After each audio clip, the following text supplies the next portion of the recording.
What we got going on here? So who you taking? Who you guys taking? Start running back to Cowboys. Daniel. That's who you should take. Yeah. But you don't want to play there. Keep together. That's it. That's it. Get out of the way here.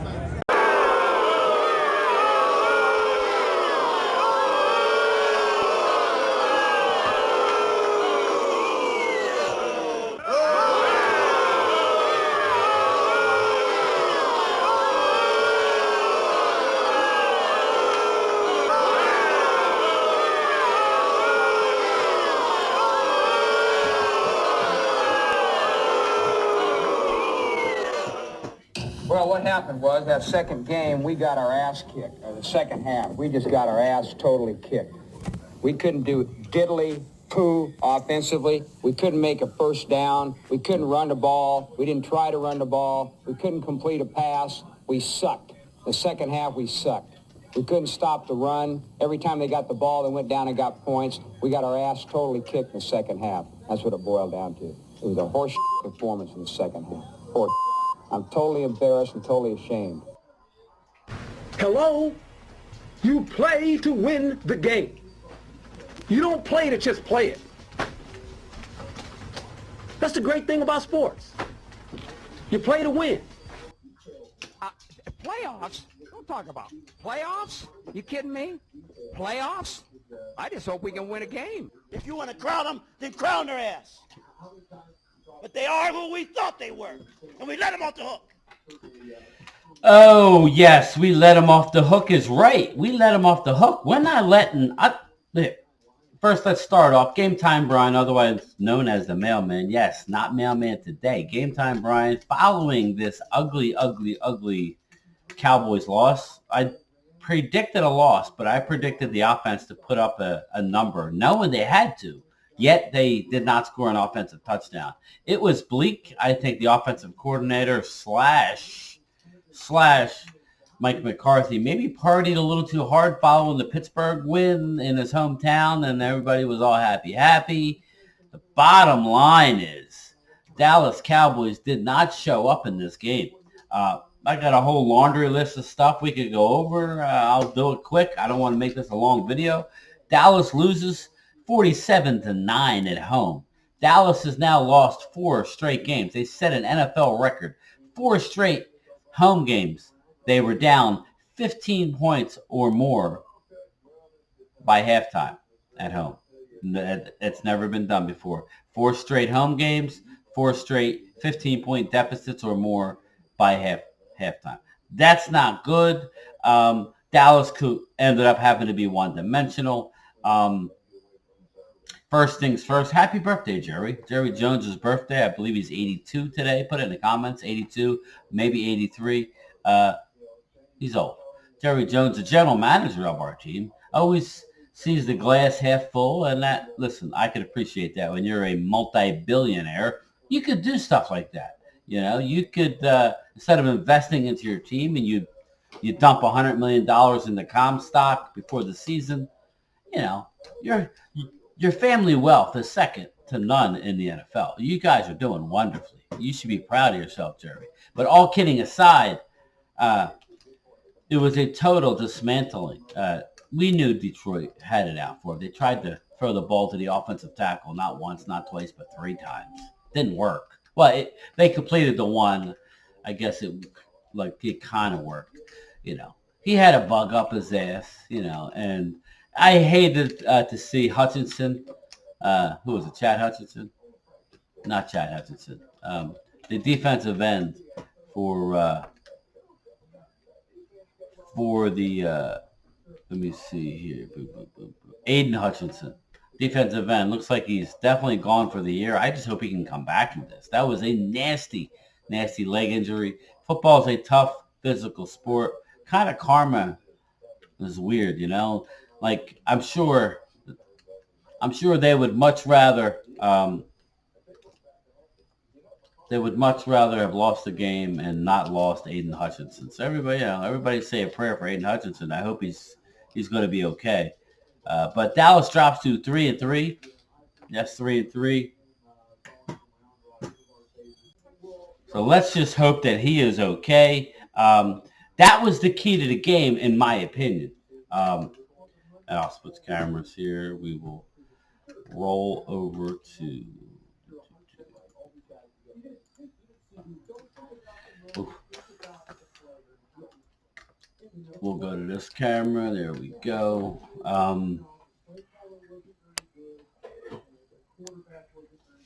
There we go. The issue with me was our offensive line was just horrendous. Our offensive line was very, very bad. Very, very, very bad. Everybody. I don't even know. It's kind of hard to pick any one person out. Terrence Steele was not good. Tyler Smith, the left tackle, wasn't good. Cooper Beebe at center wasn't good. So, again, it's one of those games where you throw it away. You look at the film, you watch it, and then you throw it away. You burn it. There's not much you can learn from there other than effort. That's the thing you heard. Physical play. Dallas lacked the physical play. When you have a team coming off a bye who lays in wait and wants revenge, wants blood from last year, they think they were robbed of something. Again, this is what happens. You have to match the other team's intensity and physical play, or you could get rolled in this league. It's very easy to get rolled, especially when you're without Micah Parsons. You're without DeMarcus Lawrence. You're without Kalen Carson. You're without Deron Bland. You're without Jordan Phillips. You're without Sam Williams. I mean, that's just 6 people on defense, and I know I'm forgetting people. You're without Eric Kendricks, our leading tackler. That's 7 starters, and I'm sure I'm missing some. Offense, it was all going to come down to you. I predicted a 3-point win by Detroit. I figured Dallas would be able to get up, and they kind of took the ball and went down the field. There was a couple times, but Dak Prescott leads the league at this point in red zone interceptions. He's not seeing that safety, the dropping back last second. He's got to get rid of the ball, maybe in a different spot, maybe a little high point, more towards the back of the end zone. Again, it was bad, people. It was bad across the board. You can't look at any one team, but just real quick, Dallas became one-dimensional very quick. Rico only had 5 carries for 25 yards. He averaged 5 yards. Zeke, 8 for 17, 2.1. Zeke is spent, people. Zeke is spent. I think we might see something with Zeke being benched. I have a feeling. I would rather see Lepke get more carries than Zeke right now. Dak Prescott, 17 for 33, 178. I believe. It seemed like it was not as much, but yeah, 17 for 33 for 178. 2 INTs, not good. Sacked 4 times. Offensive line was horrible. Jared Goff, 18 for 25, 315, and 3 touchdowns. David Montgomery, 12 for 80, 6.7 yards a clip. Jahmyr Gibbs, 12 for 63, 5.3 yards a clip. I actually think they did an okay job. It was in the pass defense where they were having issues. Jameson Williams, 3 for 71, receiving and a touchdown. Tim Patrick, 3 for 68. Amon-Ra only had 4 for 37. CD had 7 for 89. Dalen Tolbert, 4 for 43. That's about it. I mean, Turpin had a nice return. Flournoy had the fumble. Turpin had the fumble loss early in the game. Again, we really missed our guys. But if you look at the team stats,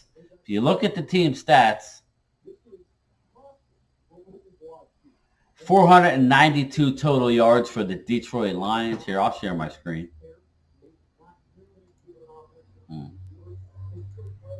Hold up. I got to fix it. What am I doing here? There we go. There we go. There we go. Detroit Lions, 492 yards to 251. They doubled this up, people. That's embarrassing. Turnovers. Dallas had 5 turnovers. You're not going to win. First downs, 27 to 16. Time of possession. They almost had 10 minutes more than us in time of possession. Again, they did whatever they want. We were the little bitch today.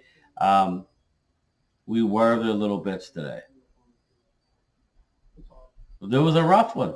5 turnovers, 2 fumbles, 3 interceptions, 1 by Cooper Rush, 2 by Dak. Red zone. Dallas was in the red zone 3 times. Nothing to speak for it. They were 3 for 5. 3 yards a rush.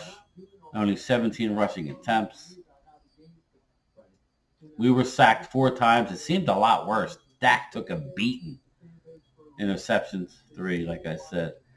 Yards per play. That's a big stat right there. 3.9 to 7.5. Yes. Again, first downs 27 to 16. It was not good, people. This is what really matters, though, right here. Now, we have a tough schedule coming up, but Washington is at 4-2. Philly's 3-2. Dallas is 3-3. New York is 2-3, which are playing now. Let's say New York wins tonight. They would go to 3-3. We would still be in third because of the head-to-head. But looking at their schedule, looking at the Dallas' schedule, this is where the issue comes. We get a bye. Niners have to play the Kansas City Chiefs. So, Niners play on the 27th. Or no, sorry. No. Save that. Niners play next week against the Chiefs. And then they play us coming off a bye. I actually think we have a shot. I don't know. I think we have a shot. I really do. I think we have a shot to beat the 49ers, but we got at the 49ers, at the Falcons. You need to find a way to split, if not win them both. I think I had us losing it. Now, you really have to find a way to split there. Just get a win out of there. That's what I had. We would be 4-4. Come home against the Eagles. You got to win that game, 5-4. Home, short week against the Texans. That's going to be a tough game. And then at the Commandos, home against the Giants, home against the Bengals. That's where our schedule gets easier.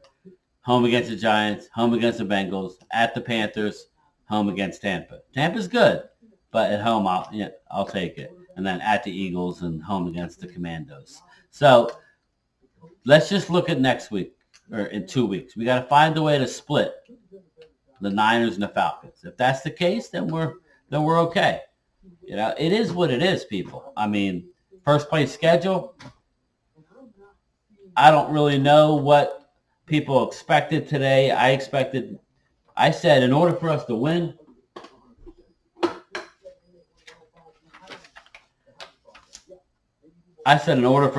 we'd have to, that was my prediction, 37-34. In order for us to win, though, we had to score 40 points. As it turned out, 40 would not have been enough, I don't believe. Looking at it now, 47-9, we would have lost anyway. Remember earlier in the week I made a comment saying it's going to be like one of those Peyton Manning, Tony Romo games where Romo should have won the game, but our defense couldn't stop him, and Manning ended up winning, I think, 53-50, something along them lines. Well, we didn't score the points. We didn't score any points. So I'm not writing anybody off. The NFL season these days isn't about who's hot now. It's who's hot at the end of the year. That's why I said the Eagles still have a shot. The Eagles didn't look good at all. They got the win, but struggling against Cleveland is not a good sign. I think Washington's clearly the best right now, but Eagles have enough talent on offense to get it together. So Dallas has a lot of people coming back. I think they can get it together. We'll see. It only counts as one loss, people. Do I like being on this losing side? No, it's tough. It's tough mentally for people, my subscribers. They are taking this one rough. But at the end of the day, it's one loss, people. We didn't lose anybody to injury. Look at the bright side. That's all we can do. Look at the bright side. People want to do blanket. I'm not going there. I think everybody's, if you really want me to demean everybody, nobody's beating the Chiefs anyway. But we're not going to do that, right? We're going to fight. We're going to try and see what we can do. But nobody's beating the Chiefs, right? I don't see anybody beating the Chiefs or the Lions for that matter. But we'll see who's healthy and playing good at the end of the year. We need to turn our attention to Sunday, October 27th. Dallas will be well rested. I don't know that Micah will be available. Hopefully he is. I know Dallas will have a lot of attitude in that game, and they will fight. And then I'll welcome everybody back on the bandwagon. But with that being said, tough loss, everybody. Tough loss. Listen, I know people are frustrated with the owner. They're frustrated with the quarterback. But football will be here and gone before we know it. And we need to enjoy the possible potential of this team. So that being said, I ain't going anywhere. And I will be here next week. I will be here tomorrow. So with that being said, we're them boys. We're always going to be them boys. Until the end. Until my last breath. How about them Cowboys? Late.